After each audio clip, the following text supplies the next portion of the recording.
Afternoon. My name is Larry Layton. I'm president of the Utica Historical Society. And I'm going to tell you a little bit of Utica's past, about the glass factories that were in this area. There was 5 companies at 4 factory sites.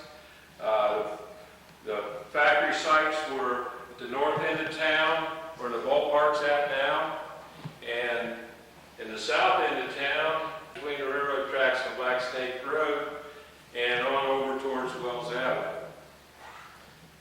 We have some pictures here. This is an artist's rendition of the Utica Glass Factory in the north end of town. There's the office building. That building is still used today as a residence in the north end of town. This is a picture of the original factory there. And notice the square smokestack here. Here's a picture showing the office, and that, like I said, that building's a house up there now, less the tile, it had a red tile roof on it, and that's been removed and shingles put on it. Here's a picture of the Utica Glass Factory after it burned. And it burned May 10th, 1909. Here's a picture of the rebuilt factory. And you can notice the smokestack is round, and here's a corner of the office building over here. Here's another picture of the rebuilt factory, Utica Glass. Here's an interior shot of Utica Glass.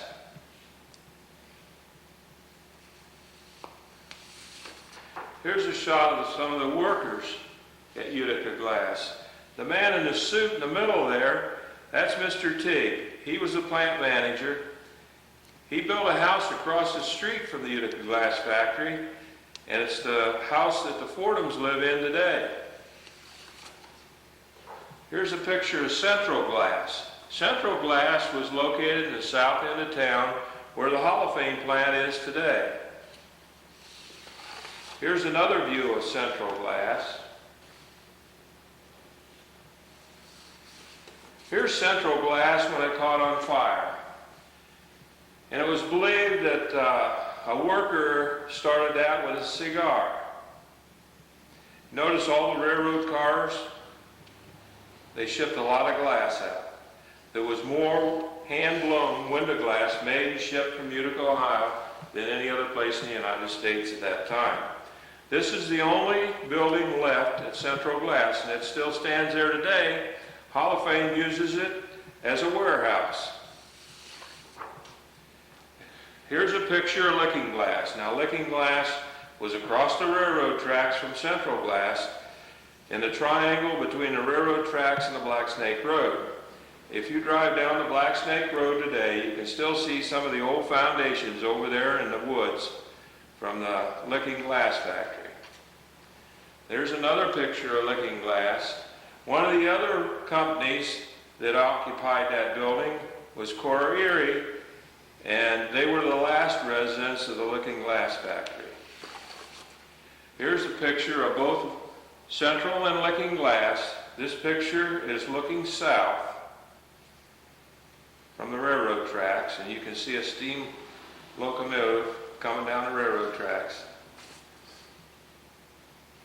Here's a picture of Cathedral Glass, or Advanced Glass, and they made colored glass for church windows. They were located on over towards Wells Avenue. When they burn out, and here's a picture after they burn out, they relocated in Newark on South 21st Street by the railroad tracks. And they just closed up several years ago. Here's a picture of the Gathering Boys. The Gathering Boys gather glass on the end of the blowpipe. That blowpipe weighs about 25 to 30 pounds, and the glass weighs about 25 pounds. The Gathering Boys goes up to the furnace and gathers the glass on the end of it, and then they start blocking it. Here's a picture of the blowers. After the glass Gathering Boys gathered the glass and got it started, they'd hand it to the blowers, and the blowers would start blowing the cylinders. You notice the blower here, he's got one started, and there's several of them laying on the racks here. Here they're reheating a cylinder. It takes several reheats to be able to blow the cylinder the diameter and length that they need. Once he gets that cylinder to temperature, he'll step over this pit and swing that cylinder in the pit and blow on it at the same time.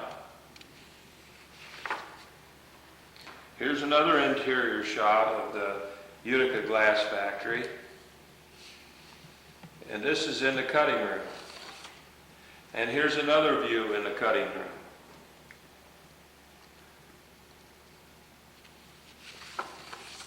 Here's a picture of some of the cylinders, and you notice the large diameter, and this worker here is got a glass cutter here, and he's cutting it lengthwise. And once they've scored that and cut it, they have to put them back in the furnace and heat them up and flatten them out. And they use a tool called a flattening iron, which is a long handle with a piece of apple wood on it. There's another view. I'm reheating a cylinder, and you can see how deep that pit is there. And this is the flattening process here. They've got a cylinder in there, and he's running in, flattening it out. And he was called the flattener.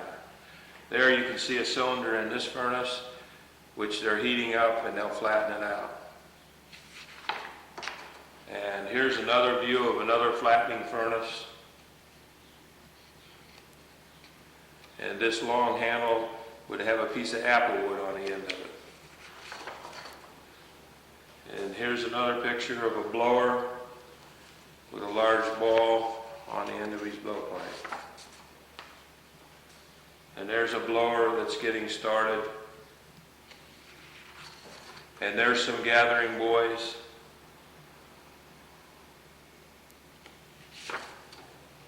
And another gathering boy.